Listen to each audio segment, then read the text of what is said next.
প্রথম কথা, বুদ্ধবাবু চলে গেলেন। আপনার খবরটা শোনার পর কি ছিল প্রতিক্রিয়া? খবর শোনার পর প্রতিক্রিয়া, উনি অসুস্থ ছিলেন, শয্যাশায়ী ছিলেন, কিন্তু হঠাৎ এ করে চলে যাবেন এটা আমার ভাবনার মধ্যে ছিল না।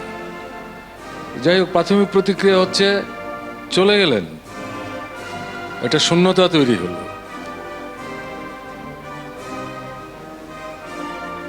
তো কি আর করা যাবে।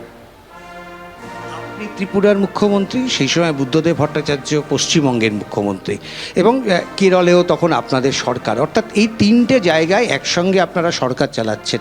পরবর্তী ক্ষেত্রে দেখা গেল কেরলে ফিরে আসলো আপনি, এবং ত্রিপুরাতেও ফিরতে পারলেন না, বুদ্ধবাবুও ফিরতে পারলেন না 2011-র পরে। তারপরে আপনাদের সরকারও চলে গেল।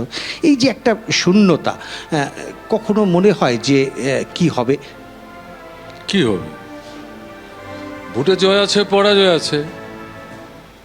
আমাদের ওখানে ষড়যন্ত্র করেছে, এখানেও করেছে। মানুষ এখন তাদের জীবনের অভিজ্ঞতায় উপলব্ধি করতে পারছেন। পরিস্থিতি এরকম থাকবে মনে করার কোনো কারণ নেই। আর জন্মটা অনিশ্চিত, কিন্তু মৃত্যুটা তো নিশ্চিত। আজ হোক কাল হোক, সবাই আমরা একেবারে যেমনটা চাইছি তেমনটা পর্যন্ত শেষ অবধি থেকে যাব, এটা মনে করার কোনো কারণ নেই। গণতান্ত্রিক আন্দোলন, জনগণের আন্দোলন, প্রাকৃতিক নিয়মে যেমন শূন্যতা পূরণ করে, ঠিক তেমনি যারা চলে গেলেন, চলে যাবে, তারা যা রেখে গেছেন তার থেকে শিক্ষা নিয়ে নিজেদের খামতি ঘাটতি এগুলো পূরণ করতে হবে এবং মূল লক্ষ্যে স্থির থেকে এগিয়ে যেতে হবে। রাজনীতিবিদ বলেন যে বুদ্ধবাবু যে দাবি তুলেছিলেন যে কৃষিকে ভিত্তি করে শিল্প করতে হবে, এটাই তার 2011 নির্বাচনে মানে হারার অন্যতম কারণ রাজনীতিবিদদের। আপনিও ওখানে আপনার ত্রিপুরাতেও আপনি একটা উন্নতি করতে চেয়েছিলেন, একটা সাধারণ মানুষের মধ্যে পৌঁছতে চেয়েছিলেন, বিশেষ করে জনজাতি যারা রয়েছেন, পিছিয়ে পড়া অংশ। কোথাও কি এই উন্নতি স্লোগান আপনাদের দুজনের ক্ষেত্রেই পরাজয়ের কারণ? না, আমাদের এখানে মোটে এটা পরাজয়ের কারণ না।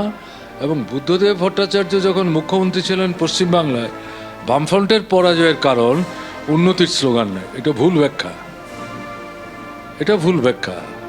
যাই হোক, আমাদের ত্রিপুরায় যেটা বলা হয়েছে সেটা হচ্ছে প্রলোভন। বিজেপি কেন্দ্রে, রাজ্যেও যদি বিজেপি হয়, ডাবল ইঞ্জিনের সরকার হবে। ত্রিপুরার জনজীবনের নানা সমস্যা আছে, এগুলো সমাধান করতে গেলে পরে প্রচুর পয়সা কড়ি লাগে। রাজ্য সরকারের পক্ষে সেটা সংগ্রহ করা, ব্যবস্থা করা কঠিন। কেন্দ্র সাহায্য না করলে পরে সেটা হবে না। কাজেই বামফ্রন্ট সরকারকে হটিয়ে যদি বিজেপি সরকার হয়, তাহলে কেন্দ্র রাজ্য মিলে ত্রিপুরার মানুষের এই যে মানে যে বিষয়গুলো অপূরণ রয়েছে, পূর্ণ হয়নি, এগুলো পূরণ করা যাবে। এবং সেখানে তো সেই সময় কংগ্রেস বৃহত্তম অংশে বিজেপিকে সমর্থন করেছে, কারণ তারা পারছিল না বামফ্রন্টকে সরাতে। এই সবটা মিলিয়ে এই জিনিস হয়েছে। কাজেই উন্নয়ন নিয়ে প্রশ্ন ছিল না। প্রশ্ন ছিল 7 সেন্ট্রাল পে কমিশন, প্রশ্ন ছিল ঘরে ঘরে চাকরি, প্রশ্ন ছিল আপনার রেগার মজুরি বৃদ্ধি। তো এগুলো তো আমরা চাইলেই করতে পারি না। কাজে ওই যে উন্নয়নের জন্য হয়েছে, এটা ভুল ব্যাখ্যা। এবং পশ্চিমবাংলায়ও উন্নয়নের জন্য হয়েছে ঘটনা তা না। এটা আন্তর্জাতিক, জাতীয় এবং পশ্চিমবাংলার ভেতরের প্রতিক্রিয়ার শক্তির সম্মিলিত ষড়যন্ত্রের ফলশ্রুতি এটা। তার সঙ্গে উন্নয়নের কোনো প্রশ্ন ছিল না। আমাদের এখানে তাই হয়েছে। শেষ প্রশ্ন, বুদ্ধবাবুর সাথে আপনার একেবারে ব্যক্তিগত কোনো একটা ঘটনা, যে ঘটনাকে আপনাকে প্রভাবিত করেছে, আপনাকে প্রভাব ফেলেছে, কোনো একটা ঘটনা? এভাবে তো আলাদা করে বলা একটু কঠিন না। তো বুদ্ধদা যুব আন্দোলনের নেতা, আমরা ছাত্র করছি। 60-এর দশকের মানে শেষার্ধে সর্বভারতীয় ছাত্র সংগঠন গড়ে উঠবে ত্রিপুরায়। আমরা তখন নূতন করে এটাকে রিঅর্গানাইজ করার চেষ্টা করছি। আমরা নূতন তখন, সেই সময় পশ্চিমবাংলার সঙ্গে আমাদের সম্পর্কটা মানে নিবিড় থেকে নিবিড়তর হচ্ছে। দীনেশ মজুমদার, বুদ্ধদেব ভট্টাচার্য, বিমান বসু, সুভাষ চক্রবর্তী, শ্যামল চক্রবর্তী,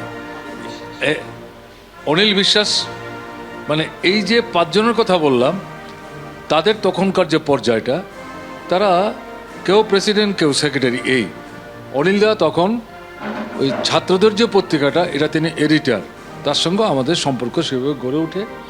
তো সেখান থেকে এটা যেতে যেতে সেন্ট্রাল কমিটি, পলিট ব্যুরো, মাঝখানে সরকার।